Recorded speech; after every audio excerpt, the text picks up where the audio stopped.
Well, let's get the show on the road. Welcome to Jane's Office Hours today, everybody. I am your host, Dr. Adelle Smener, physio based here in Los Angeles. And I am so excited for today's guest. Not a stranger to me, maybe a stranger to some of you. You guys are going to learn so much from her. This is Meg McPherson from Articulate Design and Consulting. She's an expert in patient first, clutter free clinic design. And I say that not just because that's the intro that Jane wrote, but also because I know that from experience because we've gotten the chance to work together. So I'd love for you to share with everybody here a little bit about yourself and kind of what led you into this very niche space that you work in. Okay, well, thank you for the intro. I'm very glad I'm in here. As I said, tech Yeah. is not my favorite thing, although we'll talk a lot about it today.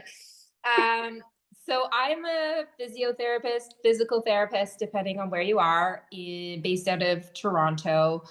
And I worked as a clinician for many years. I opened my own practice, and I opened my own practice with a background of having a lot of design work behind me personally. So I've renovated a lot of houses and I have a lot of interest in design. And so when I went to design my own practice, I I really spoke publicly a lot about it, and I designed it with a lot of intention in that healthcare, rehab, paramedical spaces tend to really be overlooked when it comes to creating an environment that is complementary to the services that we provide. And so I really wanted to create a space that highlighted what I was trying to provide to my clients, and not just do sort of the status quo. And that garnered a bit of attention. Nina, my design partner, who isn't here on the webinar, but is an equal partner with me in this business. She also kind of behind the scenes was talking about the same things, and we came together and we actually were approached to design a colleague of ours clinic space, and we thought it would be just like a fun side hustle. In all honesty, this was 5 years ago. We did that space, and it's kind of gone gangbusters since. And I say that um, in a really humble way. And I say it because I think we underestimated how much the collective feel of our practitioners was feeling the same thing. And we design from the perspective of being clinicians. Like, yes, we want a beautiful space for our clients, our patients, but really like being clinicians and all the schooling we do and all the work we do and all the care we provide, really about creating environments that feel really exciting and therapeutic to work in. And I think just being able to talk the talk of a clinician, to understand from a business standpoint, flow, function, revenue, all of those things that go into like making a clinic space that's quite unique. Being a clinician's really been a superpower in designing spaces. And here we are 5 years later. This is now what I do full time, and it's been great. I love that. I had no idea that it's only been 5 years. I mean, you are a pro in it, and I cannot speak enough about how much of a need there is for this in health and wellness. And I think there's a lot of energy, and people put a lot of effort into like gyms specifically. Like there's way more aesthetic gyms happening, but I feel like when it comes to healthcare, I feel like that's kind of just gotten lost amongst all the other things that we need to worry about as clinicians. So yeah, I mean, I can also speak from experience just to share a little bit about mine and Meg's experience this year, actually. Meg and I got to work together on a project at Prehab here in LA. She helped us design our brand new facility. We moved from a 1,700 square foot to a 6,000 square foot facility under the most insane timeline that I think either of us have ever had to work on. I think we didn't even have our lease. It was like an 8 week project or something ridiculous like that. And it was so stressful. And I just learned so much through working with you. And I think I just want to thank you so much because I think bringing the vision to life for my team as healthcare providers and clinicians, as well as my patients, now seeing it 4 or 5 months later in action and seeing just the jaw drop and the eyes of my patients when they walk in, and just the feeling of safety and like that you've helped us create is just phenomenal. So I just can't, thank you enough. And I'm just so excited for everybody here to learn from you today. So I know that today's topic specifically, I mean, we can venture in whatever way we want, but we definitely want to chat through a little bit more of this kind of idea of like a no front desk, front desk. So and kind of, I think in healthcare, we often forget about the front desk. It's like the most visible space. It's the first person, a first area that your patients see when they walk into the clinic. And we have a lot of modern tools like Jane that we're all already implementing. And ideally, you have smart layout and design choices. We have virtual support. And now clinics have the opportunity, I think, to create like a front of house experience that is more tailored, efficient, low stress, and genuinely welcoming. And I think that that's where your expertise can really come into play. So I guess the first question would be like, what is a no front desk to you? And like, how does that look like in some of the practices that you've kind of helped build recently? I think of the no front desk as more of a concept than taken super literally. So what I mean by that is people get quite scared of like, are you literally saying we should have no front desk as a entity? And that's not really what we're getting at. What we're trying to open people's eyes to is you don't need to design for the status quo, because the status quo is a very outdated model. Clinics traditionally were built when we were a paper system. There'd be big areas behind a reception for file cabinets or a file room. You'd have a big bulky desk because you needed to probably have one or two admin there to do billings and faxes and whatnot. And a lot of people just rebuild that same setup because it's all we sort of know. And by no front desk is really a way to get people to think outside the box and to think about what serves them as a clinician, as their clinical team, and the demographic in which they hope to attract or the demographic in which they treat. So for some, that looks like literally no front desk. It's super high tech driven. People are checking in with QR codes. Everything is online payments, rebooking. It's a complete 100% tech forward solution. And then there's a lot of people more in the middle. I'd say it's more of a hybrid of they're not quite ready to give up the front desk or won't be, and it doesn't serve their population, but we're getting way more streamlined with what the front desk looks like, who is the right person, if anyone, to put behind that front desk, which we can talk about, and then what is the environment around that you're wishing to create that's additive as a brand experience. And so that's kind of, I guess, in a nutshell, this notion of the front desk and the no front desk, front desk. I'd love to hear a little bit more about what this like middle ground, because I feel like the literal no front desk, like, pretty clear you put an iPad instead of a person, but what are some of like these middle ground options that you find have sat well with different types of clinics and practices? Yeah, I'd say it's by far the most popular model. I think there's comfort in having a front desk still, but what we're seeing a lot of is from a physical standpoint, like from an actual design standpoint, is the front desk is counter height, which maybe sounds like a really small detail, but think of it like when you walk into a local coffee shop or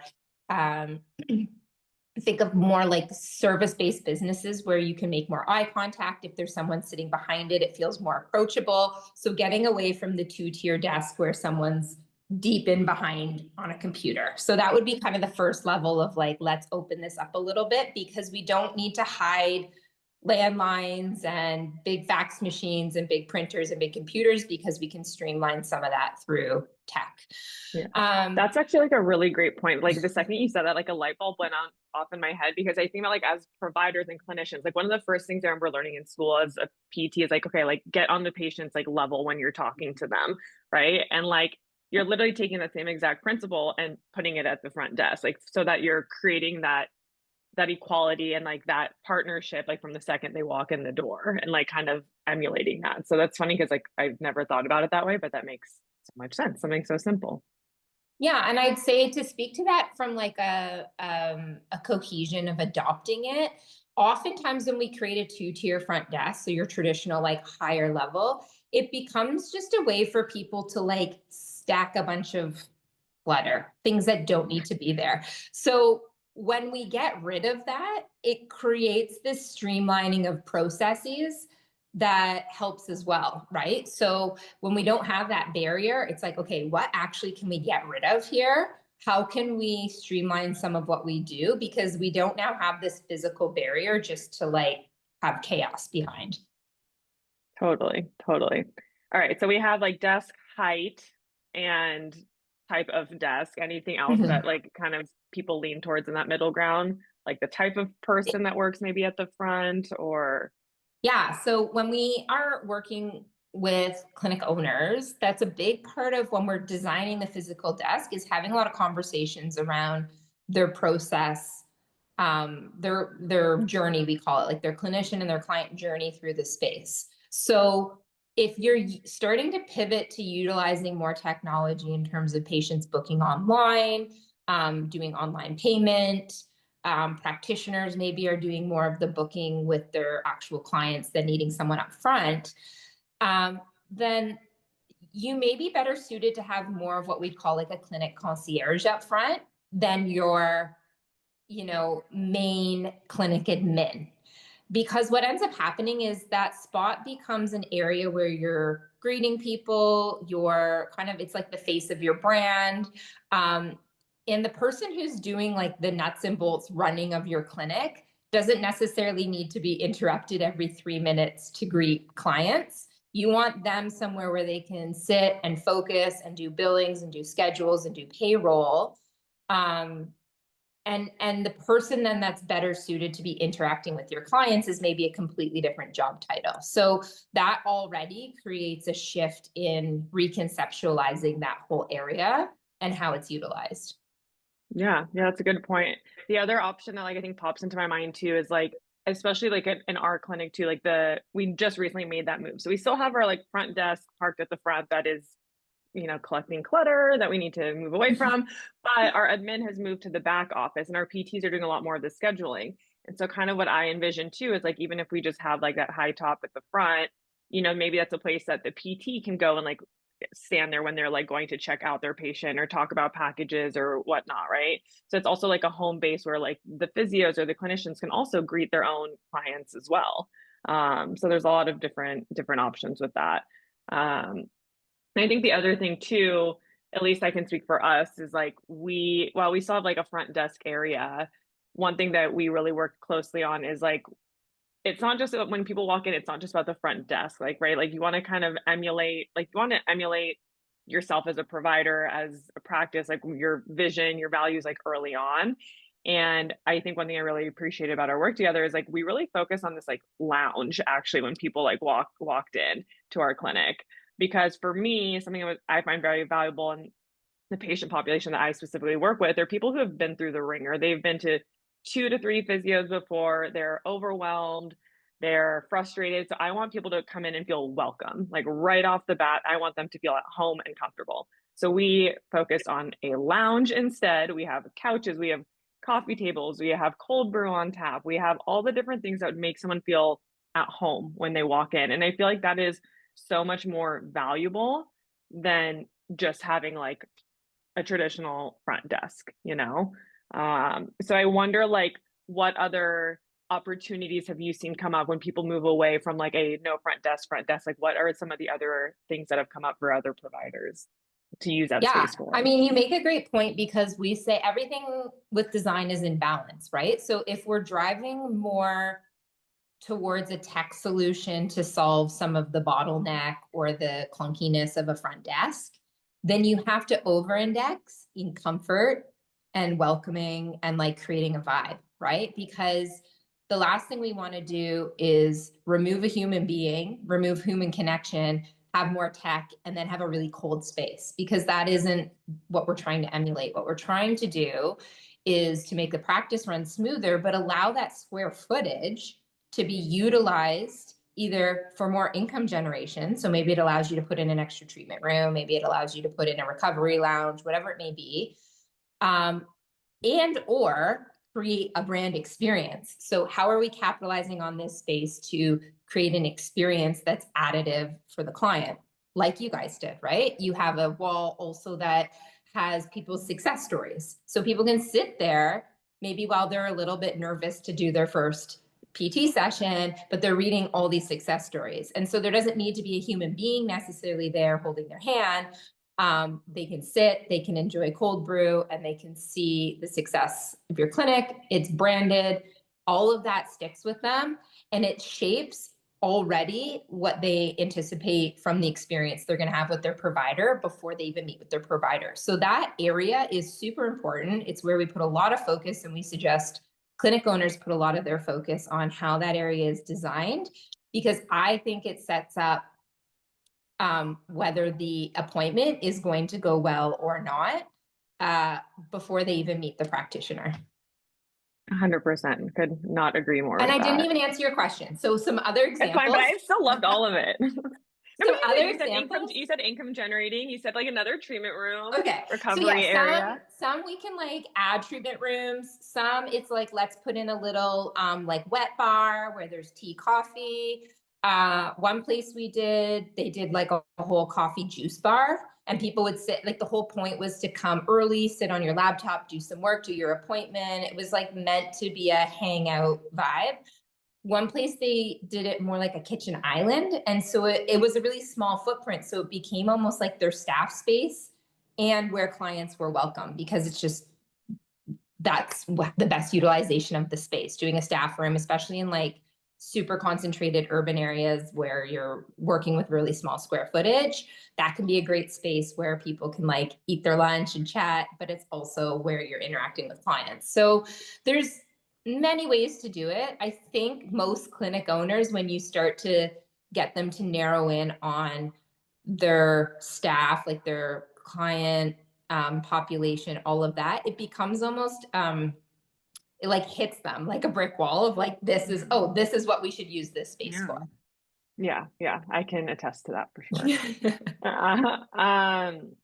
And I think one thing that you touched on too is just like this human experience. I think as we, get more comfortable with technology, to a degree, for digitizing, intake, billing via Jane, for example. I guess like one thing that like one of my fears, I imagine other people too, is like that loss of that human connection and that human-centered experience because of that. And I think you touched on a little bit of how you can kind of make up for that and how you design this space. But what are some other things to consider in layout and design to accommodate for that and make up for that, to ensure that people still feel like that human experience when they come in? Yeah, I think it starts way before they even come in the door. So this is where you really utilize like your reminders, your website, your social media to like really prepare people for the experience that they're about to experience. So if you don't have someone staffed behind a front desk, recognize that most people have the expectation someone will be there. So you want to set the expectation before they come in. So whether it's a few words in their intake email, whether it's a little video on your website of what like your front desk area looks like. But I think setting expectations is super important. Once they come into the space, again, it's creating connection through the design that I think is so important. So what is the vibe of your brand? And is that emulated when somebody walks in? So instead of having a receptionist or an admin person kind of giving the lay of the land, can someone walk in and visually really understand the experience that they're about to get? And I think all of us can relate if we take ourselves to a different industry. Like when you walk into a restaurant, you get a sense of what the food's going to taste like before you taste the food, because of how the space looks, feels, smells, the lighting, the textures, the seating. Can you imagine walking into like a Mexican restaurant and then being like, here's some pasta? Like, right? Like it's our eyes will respond first, our five senses kind of all light up. And so there's other ways to pull that together without necessarily having a human there, but you have to be really thoughtful of that so that you don't miss the mark. You don't not have a front desk, not have a person go tech heavy, and then have, some chairs lined up against a wall. I don't think that works. You got to really pull these two together. Totally. And so for, I guess, like someone, because I feel like there's two groups of people that might be like joining us today. There's Yeah. people who are maybe just starting out and this is gonna be their first go at it and they're like, okay, like streamline, no front desk. And then there's the people who have to change what they've been doing for years or decades, right? To transition to this. So I guess for you, like I know you talk about like streamlining operations. I don't know if you have intel into like what are some of those operations that often need to change? What are some of the pain points that you've noticed people experience when they transition to this? Um, yeah. So oftentimes we're coming in when people are doing a redesign or a new design, which I'm like, great. That's always the time to create behavior change because it's expected. You're redoing the space or you're redefining the space. So people expect change with that. So that's where Yeah. you can really go pretty wild with changing the whole thing. Like, you know, going to taking credit card on file as being your default. People get really nervous about that. And then we realize that there's very little resistance often. Having practitioners book in their own clients, we know from data that um, the response rate or the rebook rate is way higher when practitioners book in their own clients than when you send them to a front desk to book with an admin or tell them to book at home. So like changing that process. Even like little physical things like having people remove their shoes if that's a thing that you want them to start to do in your clinic. Like we do a lot of places where they get terrible weather and they're like, oh, our biggest issue is people trudging rain and whatever through their space. Like all these things can happen where you do kind of a clean sweep of we're going to redefine this space, we're going to change our processes, we're going to change the physical space, and then we're going to change behavior around how it is utilized. And I think, Yeah. honestly, as long as expectations are set and communication is done really well, it can be done great. I'll speak to my own experience. I think this is a no-brainer for solopreneurs where, of course, you're not going to have staff of front desk. You're yourself working. That's how I started out.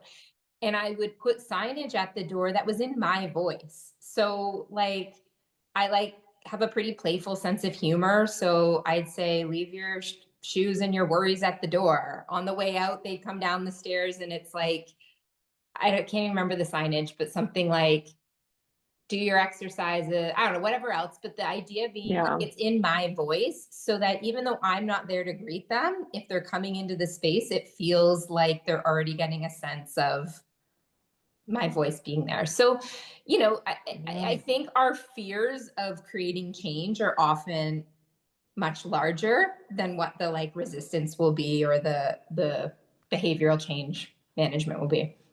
Yeah. And it's interesting because as you say that too, like again, all of this just like relates so much and I can hear and it's so obvious that you are a clinician because in my head too, I'm like, that's what we do as healthcare providers. So we're trying to cause behavior changes. Like that's what we do. Right. So it's Mhm. like taking that same mindset. It's like I think about when I'm evaluating a patient, I'm like, okay, it's important to communicate expectations like right off the jump. If I don't, we're set up for failure, right? Or it's gonna be a much harder, like it's gonna be an uphill battle.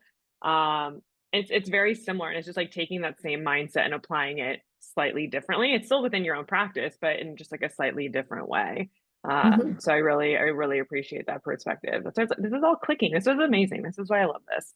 Um, okay. So I guess if we think about it from a like client perspective, what trends have you seen or do you think exist in like patient expectations or staffing or design that are pushing clinics to reconsider this and consider this model as a whole? Because I know we talked about how like antiquated everything is. So, like what has changed? Just like what technology? Like, No, I think we just live in an experience economy. I think people pay for experience. I think every other industry has figured that out. And I think healthcare, rehab, whether you're a cash model, whether you're an insurance model, I think we always thought like, well, we're just helping people and design is a frill. It's like an add-on and it's a nice to have, but like we're humble people and we're here to help. yeah, So it doesn't matter. And I just really push against that. I think that people, if there's any industry that should care about this, it's ours, and that we are trying to hold space for people. We're trying to make them feel their best. And in being in an inspired space only helps that. And then from just a business model, when the world is visual and people are, your main referrals are word of mouth and Instagram and TikToks, I think it's just a no-brainer that you need to have a space that is going to appeal to that world that we live in, that people want to experience a nice space. They want to be able to snap pictures of it. They want to be able to tell their friends. And it's just a smart investment in your business. Yeah, yeah.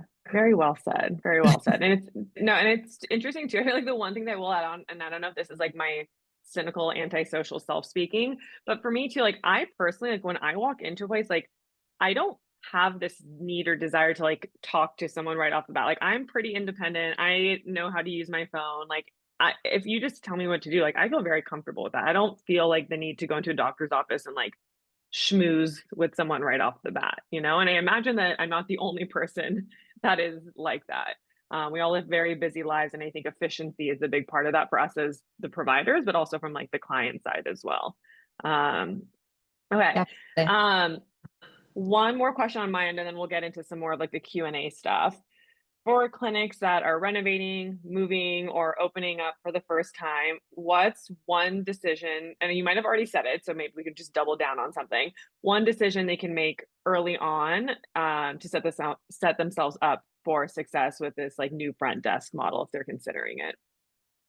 This may be unexpected, but I think you really have to understand your brand identity.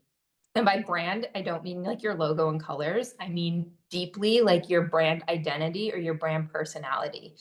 And so if you are the brand, if you are a solo practitioner, you are the brand, whether you know that or not. I will tell you now, you're the brand. So how does this space speak to who you are and what you offer? And if you're a much bigger clinical center, wellness center, multi-practitioner site, doing the work to really understand your brand identity, brand personality makes literally everything in your business easier because every decision becomes informed by that. But it will start to become very clear to you when you do that work to identify that, of how to utilize your space in the best way. And that may sound really vague and open-ended, but it's because I really do believe it. I think a lot of people don't go deep enough into what they want their brand to be. And then all these things feel very challenging. Like, well, I don't know.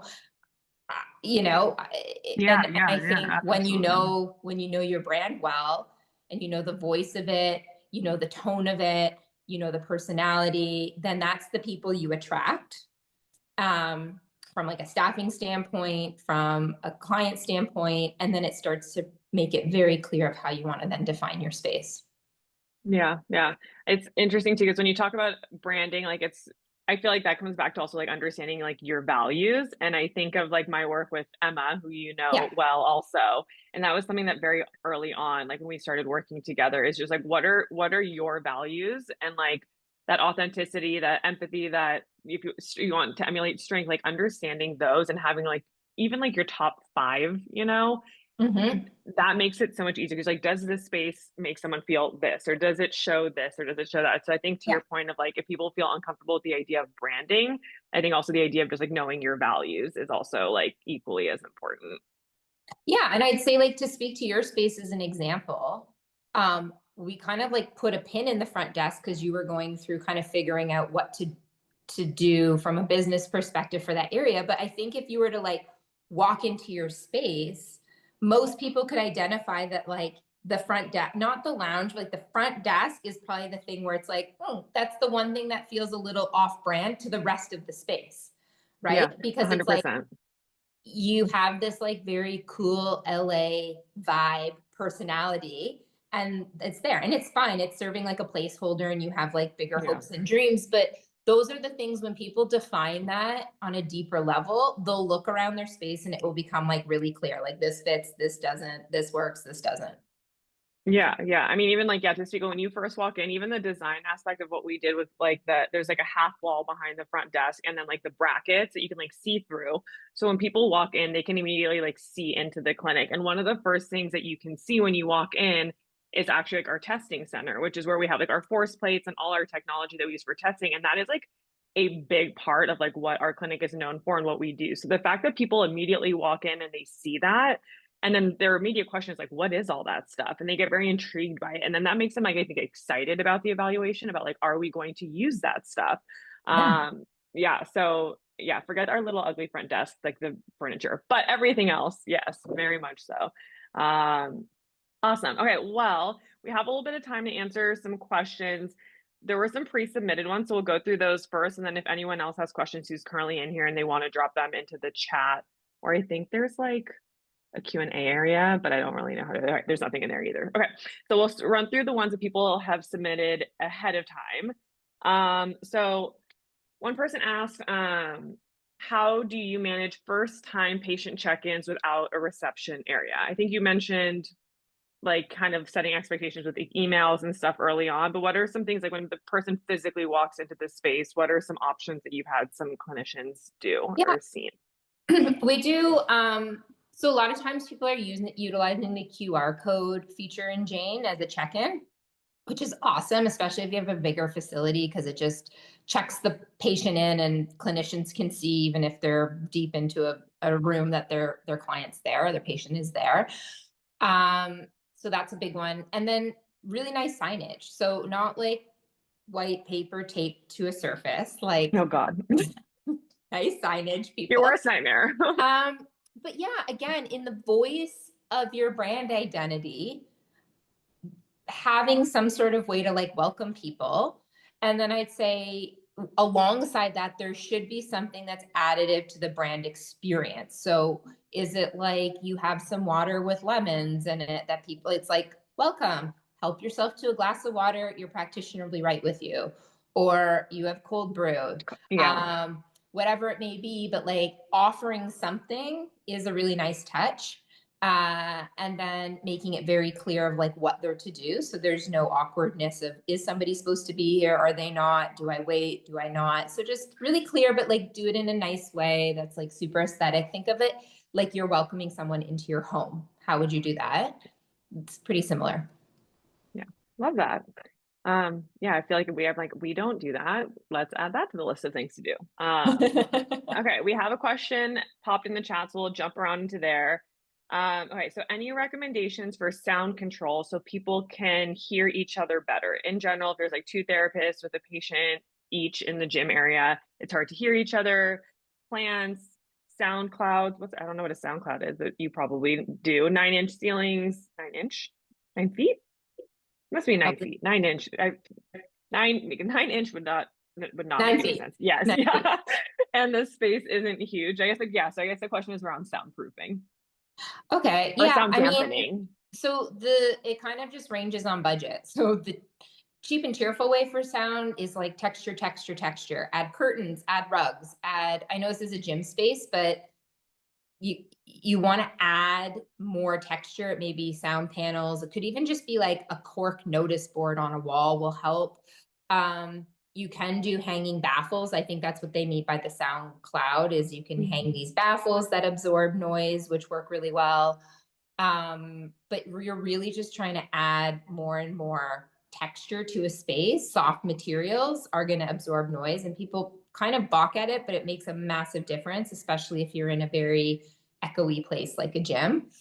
And then to really do it well, it starts to just get more and more costly. Like it's investing in what's going on behind the walls, doing soundproof drywall. Like it gets pretty intense, which most people Even the aren't willing to acoustic do. paneling is like kind of pricey. Like when we added that, like we didn't realize like, oh, it's just like pieces of wood on a wall. And you're like, no, no, not quite. Yeah. Um, Yeah. And yeah, so it's like do it in the spaces that it makes sense. But yeah, I would just say like adding more and more texture, putting turf helps in a gym. But yes, you're just trying to fill the space a little bit more. yeah, awesome. All right, we got another question in the chat. Mhm. What about shared clinical space? So two different doctors, maybe two different types of practices? Like, have you worked with people where it's two different types of healthcare providers sharing a space and how to take that into account with design?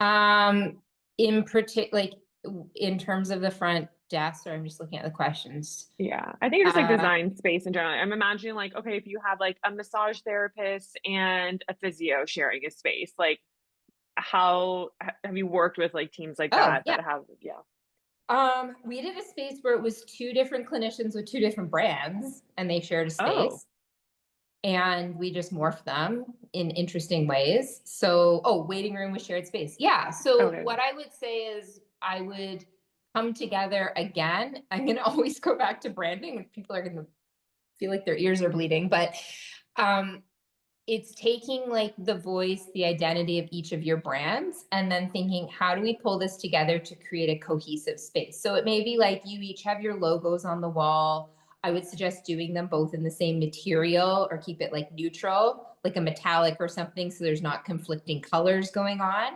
But then what are your shared points of like your brand identities, and then how do you create that in that space, and then just make signage, wayfinding, anything like that very clear of like what's for whom. If that makes sense. Yeah, yeah, that very much does.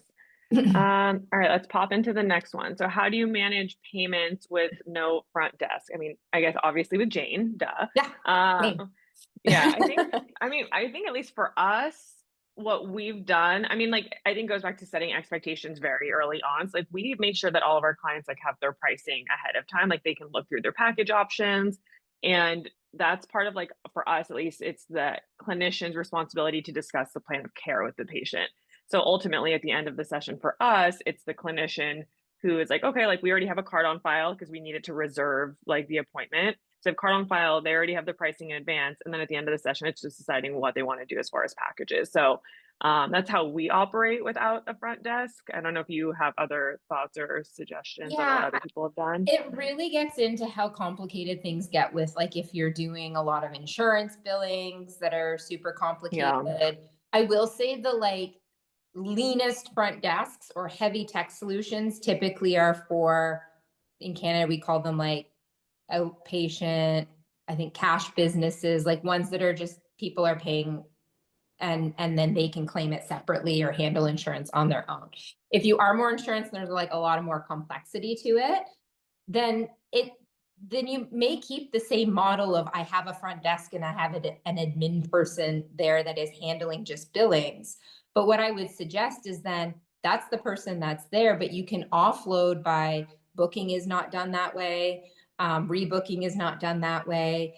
Um, you're not, you still have like your office manager who's doing other admin tasks out of that area. So it's not to say that you've got to like forego that and everything needs to be tech, but you're keeping it super lean of what needs to be done right up front there, and how do we keep it Yeah. just to that service alone. And for places that do have more complicated insurance billing where there needs to be more back and forth with the client when they come in, then do that, but then that's all that's done there. Yeah. Okay, awesome. I think we still have time for a couple more. Colby asked, do you think this model could be effective for clinics that have clients with disabilities and other clients with high support needs? Or are there any clinic situations where you think the no front desk model wouldn't be particularly helpful? And I think someone else chimed in as well, like they said that their front area is all sensory friendly because they have to support kids with high needs. So I guess like, is there an instance where you're like, this no front desk, like we're like a true front desk, like an old school front desk is more warranted? Again, I don't think the real antiquated model is warranted anymore. So I think the idea of like big bulky front desk, all your admin behind it is needed. I would say that I would do a real audit of what can you take away from that area. In terms of like high needs, people with disabilities, it really just depends on your patient population. So a lot of um, that clientele would be coming in with somebody who's already supporting them. And so I don't think there's a need for a front desk staff to be present to sort of Yeah. facilitate that. And again, I would there's always a lot of pushback whenever there's change, but the pushback is often more our fear as clinic owners of change. And it's very little of it comes from the clients. So when expectations are set in advance and people know what to expect, I think you'll be surprised with how adaptable people are to a different way. It's just being thoughtful and doing it, and maybe it's done in phases, but I don't think that the way in which we've been utilizing a front desk is overly efficient or effective. Yeah, I agree. All right, let's run through a couple more. Jeanette asks, I think we kind of touched on this, but does directing clients to a QR code sign to rebook effective? What do you recommend for rebooking? I think we had said, and I think you mentioned that like the practitioner scheduling them is going to be the most effective, right? More so than like a QR 100%. code at the front. Yeah. Yeah. So patients Yeah. booking online. I learned that. We learned that the hard way. We were like, everyone online booking only. And No, we're like, oh no, like, yeah. Online booking is amazing for first time because most people have their pain when there's not office hours, like when you don't have a receptionist. Yeah, in. midnight. So, yeah, booking happens like in the evenings, in the night, when they're not busy with work or maybe in more discomfort. So for first time, that's awesome. Again, it's all communication based. So when people get an appointment reminder, it's like, hey, you have a 30-minute appointment with so and so. The last 5 minutes will be reserved for, any question, like summary of, your session and rebooking future sessions. Like even that little bit of communication sets an expectation that, oh, this will be done in my session. And that it's an easier thing than for the clinician to broach and say, okay, great, we're finished our session. I'm suggesting we do it at this frequency. I'm going to pull up my schedule, and book them in. Yeah. And most clinicians, in all honesty, prefer that autonomy as well. Yeah, for sure. I think it was definitely something for us. So like there was like, again, it was just fear of change. It was like, okay, like this is another thing that we're asking our physios to do. Like their job is just to treat. And there was like, and they never gave pushback. It was like an internal fear of like, I feel bad asking them to do something else. And then when we finally asked, they've had no issues, little bit of a learning curve. And now they're doing like a stellar job of it. And like, I hear them talking about it. And I feel like it also actually helps create more confidence in the plan of care because it's repeatedly and it's like reinforced regularly with the provider. So there's more of that buy-in at every single session too, because they're like, all right, like we know what's going on the next time and the next time and the next time. So it actually helps with that, and also obviously good for business because they're scheduling. And there's way more nuance to it. I think when you're sending a client to the front to say, okay, book in twice a week for the next 3 weeks, often you're saying that because that's just the easiest thing for instructions. But really what you'd rather do is like, okay, I'd actually rather see you like 3 times in the next week and a half, but then, it just allows for a bit more nuance. And then they can look at their schedule and be like, oh, I'm pretty heavily booked. I'm actually going to book this person 15 minutes later and give myself a bit of extra time that day or whatever. It just gives a bit more control over schedules, and adherence is just way higher. Yeah, totally. All right. So as we wrap up for the day, I obviously just wanted to thank you again for popping on during this time and for all of your help during literally one of the most stressful times in my life. So honestly, if anyone is like considering or needing help with designing their space, I cannot recommend like Meg and Nina enough. So thank you again for everything. And before we like totally wrap up, I just want to point everyone to the direction of the chat because that's where we're going to be sharing the registration link for next month's session. I'll be diving into a topic that actually came up quite a bit last month. And then it was raised a lot by like you guys. So we listened, and we are going to be talking about networking and leveraging referrals to grow your practice. Joining me will be Kate and Melissa from the Perinatal Collective, and together we'll discuss the realities of putting yourself out there and all the scary things that come with it, like overcoming your nerves, networking, what that really means, and building a meaningful partnership with local businesses and your community. So again, thank you everyone for joining, and I will see you all next month. Thank you, Meg. Thanks so much. Bye, everyone. Bye.